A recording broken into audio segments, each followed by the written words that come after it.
Hello दोस्तों, नमस्कार। स्वागत है आपका एग्ज़ाम पेज बाय कंचन सर के इस यूट्यूब चैनल में। इस वीडियो में हम पर्यावरण अध्ययन के 30 बहुत ही इंपॉर्टेंट क्वेश्चंस को सॉल्व करने वाले हैं। देखिए, ये कुछ क्वेश्चंस पीछे एग्ज़ाम में आए हुए हैं और कुछ नए क्वेश्चंस का इसमें संकलन है। प्रत्येक क्वेश्चन को ध्यान से पढ़ना है और उनके ऑप्शंस के अकॉर्डिंग उनके आंसर को कमेंट बॉक्स में लिखना है।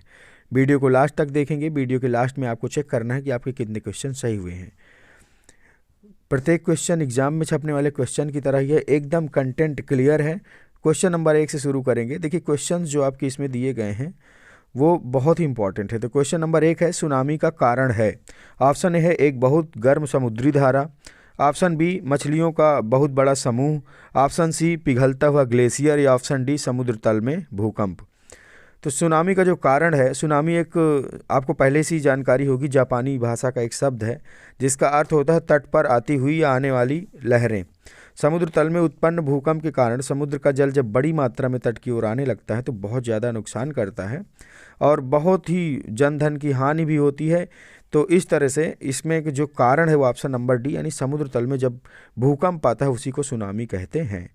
नेक्स्ट क्वेश्चन है क्वेश्चन नंबर 2, जैविक पर्यावरण में शामिल है। ऑप्शन ए है उत्पादक, उपभोक्ता, अपघटक या उपरोक्त सभी। तो ऑप्शन नंबर डी, उपरोक्त सभी सही हो जाएगा। नेक्स्ट क्वेश्चन, शरीर में संक्रमण के दौरान किसकी संख्या में वृद्धि होती है। देखिए, इंपॉर्टेंट क्वेश्चन है। जब आपकी बॉडी में संक्रमण हो जाता है तो इसमें पूछा जा रहा है किसकी संख्या में वृद्धि होती है, एरिथ्रोसाइट, ल्यूकोसाइट, प्लेटलेट या हीमोग्लोबिन। तो देखिए, प्लेटलेट, हीमोग्लोबिन ये तो आपके पॉजिटिव चीज़ें हैं, तो आपका ल्यूकोसाइट बढ़ जाता है संक्रमण के दौरान। तो ऑप्शन नंबर बी आपका क्वेश्चन नंबर 3 में एकदम करेक्ट आंसर हो जाएगा। नेक्स्ट क्वेश्चन नंबर 4 है, पृथ्वी पर माउंट एवरेस्ट की ऊंचाई समुद्र तल से कितनी है। कई बार इस क्वेश्चन को आपने पढ़ा होगा। आपके पास ऑप्शन है 8848 metre, option B 1888 metre, option C 8000 metre की, या ऑप्शन नंबर डी 848 मीटर की। तो देखिए, इसको आप जानते हैं, माउंट एवरेस्ट दुनिया का सबसे ऊंचा पहाड़ है, पहाड़ी चोटी है जो नेपाल में स्थित है। नेपाल में इसे कभी कभी पूछा जाता है आपसे, इसको नेपाल में किस नाम से जाना जाता है भाई। तो नेपाल में इसको सागर माथा नाम से जाना जाता है। समुद्र तल से इसकी ऊंचाई 8848 मीटर है। देखिए, जो नया सर्वे है अब इसको 8850 भी लिखने लगे हैं। तो अगर आपके ऑप्शन में 8850 भी आता तो भी ऑप्शन सही हो जाएगा। नेक्स्ट क्वेश्चन नंबर 5 है, विज्ञान शिक्षण को अधिक प्रभावशाली बनाने के लिए क्या करना चाहिए। ऑप्शन ए है प्रयोग, कहानी, कथा गोष्ठी या समूह चर्चा। तो देखिए, जो आपका विज्ञान है तो उसमें प्रयोग बहुत ज़रूरी है। ऑप्शन नंबर ए करेक्ट हो जाएगा। प्रयोग के द्वारा ही विज्ञान की अवधारणाओं को समझा जा सकता है, क्योंकि लैबोरेटरी मेथड अपनाकर शिक्षक अपना शिक्षण कार्य आसान कर सकता है। साथ ही विद्यार्थियों का अधिगम, लर्निंग जो होती है उनका, वो सुचारू रूप से चलता रहे। इसलिए प्रयोग को विज्ञान शिक्षण का प्रभावी कुंजी माना गया है। तो प्रयोग ऑप्शन सही हो जाएगा। नेक्स्ट क्वेश्चन नंबर 6 है, उत्तर प्रदेश में स्थित गुंता व रसिन बांध परियोजना किस जिले में है। ऑप्शन ए है चित्रकूट, ऑप्शन बी है प्रयागराज, ऑप्शन सी प्रतापगढ़ या कौशाम्बी। तो देखिए, चित्रकूट जिले में गुंता व रसिन बांध परियोजनाएं स्थित हैं, क्योंकि बुंदेलखंड का इलाका है, वहाँ पर सिंचाई की समस्या रहती। तो पानी को रोक कर, छोटी छोटी नदियाँ हैं, उन पानियों को रोक कर और वहाँ पे सिंचाई की जाती है। तो गुंता व रसिन बांध परियोजना चित्रकूट जिले में स्थित है। नेक्स्ट क्वेश्चन नंबर 7 है, निम्नलिखित में से पेट्रोलियम के सही लक्षण बताइए। ऑप्शन ए है बदबूदार पतला पीला तेल, ऑप्शन बी बदबूदार गाढ़ा रंगहीन तेल, ऑप्शन सी बदबूदार गाढ़ा रंगीन तेल, या ऑप्शन डी बिना बदबू का गाढ़ा रंगीन तेल। तो आपका इसमें जो है ऑप्शन नंबर सी सही हो जाएगा। बदबूदार भी होता है, देखिए क्ट्रोलियम गाढ़ा होता है और रंगीन होता है। तो इस तरह से ऑप्शन नंबर सी, पेट्रोलियम के सही लक्षण option number C correct answer हो जाएगा। नेक्स्ट क्वेश्चन है, निम्नलिखित में से कौन सी घटना का प्रदर्शन कक्षा में नहीं हो सकता है शिक्षक के द्वारा। तो ऑप्शन ए है बर्फ निर्माण, ओस निर्माण, कोहरा निर्माण या बर्फ से तरल पदार्थ निर्माण। तो देखिए, बर्फ का निर्माण तो फ्रीजर में किया जा सकता है। आपका ओस निर्माण यानी हिमांक के नीचे जब जाएगा, बर्फ से तरल पदार्थ निर्माण ये भी हो जाएगा, लेकिन कोहरा निर्माण आपका ऑप्शन नंबर सी सही हो जाएगा। क्वेश्चन नंबर 8 का ऑप्शन नंबर सी एकदम करेक्ट आंसर हो जाएगा। नेक्स्ट क्वेश्चन है, लाल रक्त कणिकाएं शरीर में ऑक्सीजन का संवहन करती हैं। एक मनुष्य में इनका निर्माण कहाँ होता है। ऑप्शन है किडनीज में, नहीं, गुर्दे में, हृदय में, अस्थि मज्जा में या यकृत में। तो देखिए, लाल रक्त कणिकाओं की जो निर्माण होता है वो अस्थि मज्जा सही ऑप्शन हो जाएगा। नेक्स्ट क्वेश्चन नंबर 10, एक छात्र जिसे सांप खाना बहुत पसंद है, जबकि जब भी उसकी सांप खाने की इच्छा होती है तो वो लिंग हु फैन खाता है, ये डिश का नाम है। यह छात्र कहाँ का हो सकता है। देखिए, ये आपका जनरल अवेयरनेस का क्वेश्चन है। आपको कॉमन सेंस के आधार पर इसका आंसर देना है। तो देखिए ये छात्र जो है आसाम, उड़ीसा, हांगकांग, अरुणाचल प्रदेश, तो ये आसाम हांगकांग, ये लड़का हांगकांग का हो जाएगा, क्योंकि हांगकांग की जो फेवरेट डिश है वो लिंग यू फैन होती, जो सांप से बनी होती है। Next question, question number 11, Mithila लोक चित्रकला का लोकप्रिय नाम है। इंपॉर्टेंट क्वेश्चन है, कह रहा मिथिला लोक कला चित्रकला का लोकप्रिय नाम क्या है। तो देखिए मिथिला लोक चित्रकला को मधुबनी चित्रकला के नाम से जाना जाता है। यह चित्रकला नेपाल और हमारे भारत में बिहार राज्य में बहुत ही फेमस है। तो इसका जो सही नाम हो जाएगा वो मधुबनी, यानी ऑप्शन नंबर सी आपका करेक्ट आंसर हो जाएगा। नेक्स्ट क्वेश्चन है क्वेश्चन नंबर 12, कोंकण रेल सीधे जोड़ता है। ऑप्शन ए है मंगलौर और मुंबई को, कोची और गोवा को, कोल्लम और कोझिकोड को, अल्पुजा और मंगलौर को। तो इसमें ऑप्शन नंबर ए एक बिल्कुल करेक्ट हो जाएगा। कोंकण रेलवे मंगलौर और मुंबई को जोड़ता है, ऑप्शन नंबर ए करेक्ट हो जाएगा। नेक्स्ट क्वेश्चन है क्वेश्चन नंबर 13, पत्तियों में हरे रंग की उपस्थिति क्लोरोफिल के कारण होती है। ये तो सभी को पता है, लेकिन क्लोरोफिल का सबसे प्रमुख घटक कौन सा है। ऑप्शन है glucose, nitrogen, oxygen and magnesium. तो आपने पहले भी पढ़ा होगा, पत्तियों का हरा रंग क्लोरोफिल की उपस्थिति के कारण होता है। क्लोरोफिल एक प्रोटीन युक्त जटिल रासायनिक यौगिक है। यह वर्णक पौधों के हरे रंग का कारण है, और इसका जो मेन पिगमेंट होता है वो प्रकाश संश्लेषण का प्रमुख वर्णक है। ठीक है, इसे फोटोसिंथेसिस पिगमेंट भी कहा जाता है। इसका गठन मुख्यतया मैग्नीशियम के तत्वों से होता है। तो ऑप्शन नंबर डी आपका करेक्ट आंसर हो जाएगा। नेक्स्ट क्वेश्चन, क्वेश्चन नंबर 14वां है, कुछ जानवर रात में जागते हैं। जानवर हर चीज को किन रंगों में देखते हैं। बैगनी व नीला, हरा व पीला, काला व सफ़ेद, लाल व संतरी। तो आपका ऑप्शन नंबर सी काला व सफ़ेद सही हो जाएगा। लाल रंग में जो देखने वाले जानवर हैं उनको सिर्फ 2 रंग दिखाई देते हैं, काला व सफ़ेद। तो option number C 14th question का option number C correct answer हो जाएगा। नेक्स्ट क्वेश्चन, क्वेश्चन नंबर 15वां, सिल्वीकल्चर संबंधित है फूलों की खेती से, फलों की खेती से, मछली पालन से, या आपका वन उत्पादन से। तो देखिए जो फूलों की खेती, फलों की खेती, इसको क्रमशः हॉर्टिकल्चर, फ्लोरिकल्चर, मछली पालन को पता ही आपको पिसीकल्चर कहते हैं। तो वन उत्पादन से इसमें ऑप्शन नंबर सी सही हो जाएगा।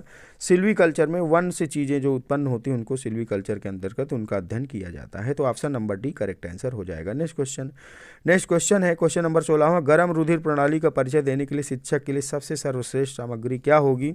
ऑप्शन है मेढक के जीवन का चक्र चार्ट, मुर्गी के जीवन चक्र का मॉडल, वास्तविक तितली, या कक्षा के बाहर बैठा हुआ कुत्ता। तो देखिए कक्षा के बाहर जो बैठा हुआ कुत्ता है वो क्या करेगा भाई, ये तो आपको सभी को पता होगा कि वो हमेशा मुंह से सांस लेता रहता है, जीभ उसकी बाहर निकली रहती, क्योंकि वो गर्म रुधिर वर्ग का प्राणी है जो अपने शरीर के तापमान को नियंत्रित करने के लिए बाहरी स्रोत का प्रयोग करते हैं। ठीक है, अच्छा, इनका शरीर स्वयं तापमान के अनुकूल नहीं होता। समस्त स्तनधारी जैसे मनुष्य, कुत्ता, बिल्ली, ये सब गर्म रुधिर वाले प्राणी हैं। गर्म रुधिर वाले प्राणी का परिचय देने के लिए शिक्षक को जो सबसे बढ़िया और सहायक सामग्री होगी वो, या इसको टीचिंग एड्स भी कह सकते हैं, कक्षा के बाहर जो बैठा हुआ कुत्ता है उसी को बता देगा तो सबसे बढ़िया गर्म रुधिर प्रणाली का परिचय हो जाएगा। नेक्स्ट क्वेश्चन, क्वेश्चन नंबर 17वां, प्रकाश संश्लेषण प्रक्रिया में सम्मिलित गैस है। इंपॉर्टेंट क्वेश्चन है, देखिए बहुत इंपॉर्टेंट है। ऑप्शन ए है ओजोन, ऑप्शन बी है ऑक्सीजन, ऑप्शन सी है हाइड्रोजन, ऑप्शन डी है कार्बन डाइऑक्साइड। तो देखिए प्रकाश संश्लेषण, जिसको फोटोसिंथेसिस भी इंग्लिश में कहते हैं, एक जैव रासायनिक प्रक्रिया है। कैसी प्रक्रिया भाई, जैव रासायनिक प्रक्रिया है फोटोसिंथेसिस। इस प्रक्रिया में पौधे अपना भोजन का निर्माण करते हैं और वायुमंडल में उपस्थित कार्बन डाइऑक्साइड को ग्रहण करते हैं तथा ऑक्सीजन को छोड़ देते हैं।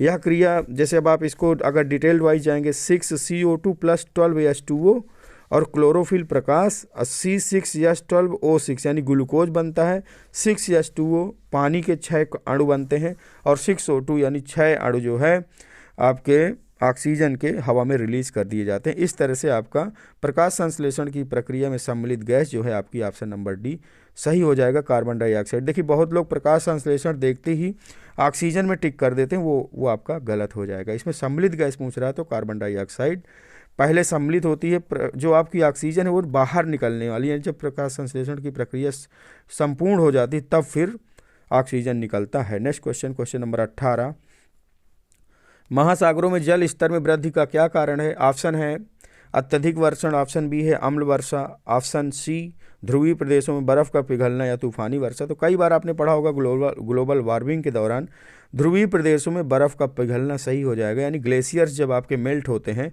तो महासागरों में जल स्तर का वृद्धि हो जाती है। नेक्स्ट क्वेश्चन, क्वेश्चन नंबर 19, निम्नलिखित में से पंचायत ग्राम सभा के कार्य हैं: पंचायत के वार्षिक लेखा का परीक्षण करना, सामाजिक आर्थिक विकास की परियोजनाओं या कार्यक्रमों को स्वीकृति देना, गरीबी उन्मूलन कार्यक्रम हेतु लाभार्थियों की पहचान करना, सामाजिक अंकेक्षण करना।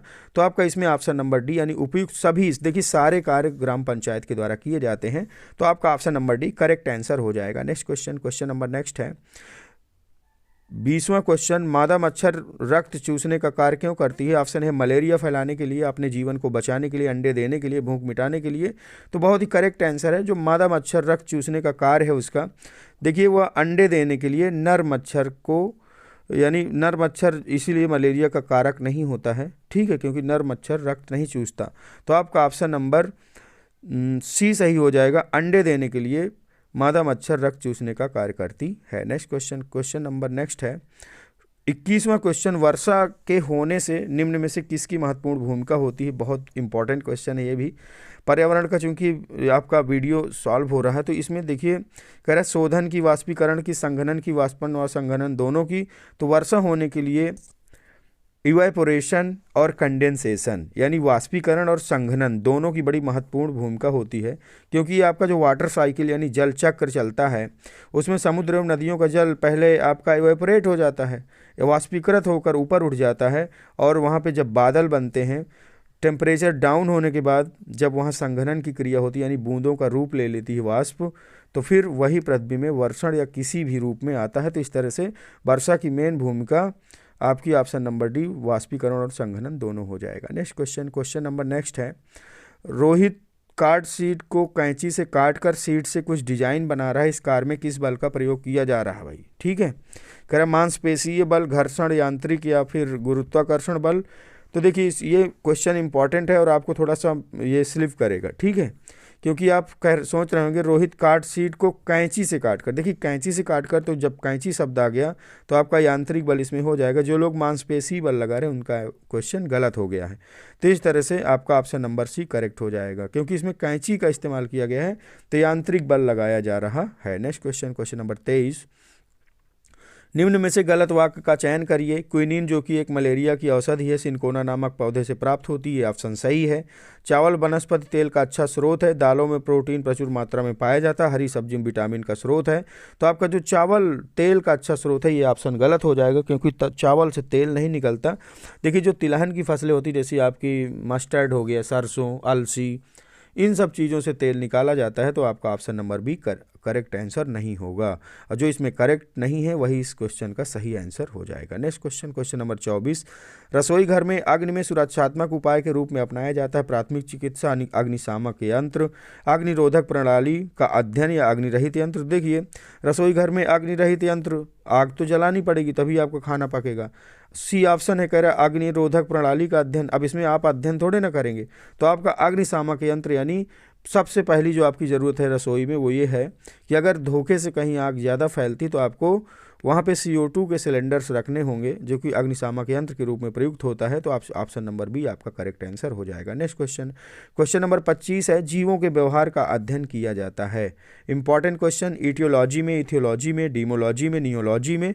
तो आपका इसमें जो करेक्ट आंसर हो जाएगा वो इथोलॉजी सही हो जाएगा। इथोलॉजी में जीवों के व्यवहार का अध्ययन किया जाता है। नेक्स्ट क्वेश्चन नंबर 26, सूर्य का द्रव्यमान लगभग बना हुआ है। इंपॉर्टेंट क्वेश्चन, 25% ऑक्सीजन से, 90% नाइट्रोजन से, 88% नाइट्रोजन से, या फिर 0.97 हीलियम से। देखिए सूर्य का द्रव्यमान, कह रहे हैं सूर्य एक तारा है, ये तो सभी को पता है, हाइड्रोजन गैस की अधिकता है इसमें, ठीक, पर इस ऑप्शन में जो है हाइड्रोजन गैस है ही नहीं। अच्छा, न्यूक्लियर फ्यूजन की क्रिया के द्वारा, जिसको आप नाभिकीय संलयन कहते हैं, उसके द्वारा ये ऊर्जा उत्पन्न करता है। सूर्य के द्रव्यमान में लगभग हाइड्रोजन की मात्रा 73% है, ठीक है, हीलियम 24%, ऑक्सीजन 0.77%, यानी 25% वाला भी ऑक्सीजन का ऑप्शन आपका कट जाएगा, ठीक है। अच्छा, सबसे बड़ी बात यह है कि इसमें जो है आपका पिछली कुछ परीक्षाओं में, या शायद TET का हरियाणा का पेपर था, जिसमें ये कहा गया कि 0.97% ऑक्सीजन सूर्य के द्रव्यमान में शामिल है। तो इस क्वेश्चन को चलिए आप स्किप करेंगे, क्योंकि इस क्वेश्चन का आंसर हम जितना बता रहे हैं ये है कि 73% हाइड्रोजन है सूर्य में, इसके बाद हीलियम 24%, ऑक्सीजन का परसेंटेज बहुत कम है 0.77%। ठीक है, तो इस तरह से इस क्वेश्चन को स्किप करेंगे। नेक्स्ट क्वेश्चन है आपका क्वेश्चन नंबर 27, किसान मित्र किसे कहा जाता है? चींटी को, मधुमक्खी को, तितली को या केंचुआ को? तो किसान मित्र आपको केंचुआ को कहा जाता है। सब आपने पहले से पढ़ रखा हो। क्वेश्चन नंबर 28, वर्षा जल संचयन का प्रमुख उपयोग क्या है? ऑप्शन है सिंचाई, पेयजल, कृषि, भूमिगत जल। तो देखिए पेयजल के रूप में वर्षा जल का संचयन में उपयोग करेंगे नहीं। कृषि आपका ऑप्शन अधूरा है, भूमिगत जल भी अधूरा है आपका, सिंचाई बिल्कुल सही हो जाएगा। वर्षा जल संचयन का प्रमुख उपयोग सिंचाई में किया जाता है। जैसे आप देखते होंगे ना गांव में जो तालाब वगैरह बने होते हैं, तो वर्षा के पानी को तालाबों में इकट्ठा कर लिया जाता है, उसके बाद साल भर उन्हीं तालाबों से सिंचाई की जाती है। Next question, question number 29, Changpa जनजाति कहाँ पाई जाती है? ऑप्शन है लद्दाख में, मणिपुर में, असम में, सिक्किम में। तो आपका क्वेश्चन नंबर 29 का ऑप्शन नंबर ए बिल्कुल करेक्ट हो जाएगा। लद्दाख में चांगपा जनजाति पाई जाती है। इनका मुख्य कार्य पशुचारण है, यानी पशु चराते हैं। और ये जो है नोमैडिक्स होते हैं, घुमक्कड़ होते हैं, चारागाहों की तलाश में अलग अलग स्थानों में घूमते रहते हैं। इस तरह से क्वेश्चन नंबर 29 का ऑप्शन नंबर 1 करेक्ट हो जाएगा। नेक्स्ट क्वेश्चन है क्वेश्चन नंबर 30, निम्न में से किसका मूल स्थान भारत में नहीं है? आम, केला, नारियल, स्ट्रॉबेरी। लेकिन नाम से ही पता चल गया होगा, जो आपका आम है, केला है, मैंगो, बनाना या कोकोनट, इनका जो है जो प्रोडक्टिव मूल है, यानी जो इनकी मेन रूट है वो भारत से ही है। जबकि स्ट्रॉबेरी, इसका उद्भव स्थान यूरोप में है, व्यापारियों के द्वारा इसको यहाँ पे लाया गया था। 1750 में सबसे पहले स्ट्रॉबेरी का उत्पादन फ्रांस में किया गया था। तो इस तरह से क्वेश्चन नंबर 30 का ऑप्शन नंबर डी करेक्ट हो जाएगा।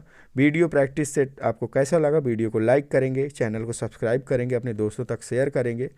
मिलते हैं अगले वीडियो में, तब तक के लिए नमस्कार।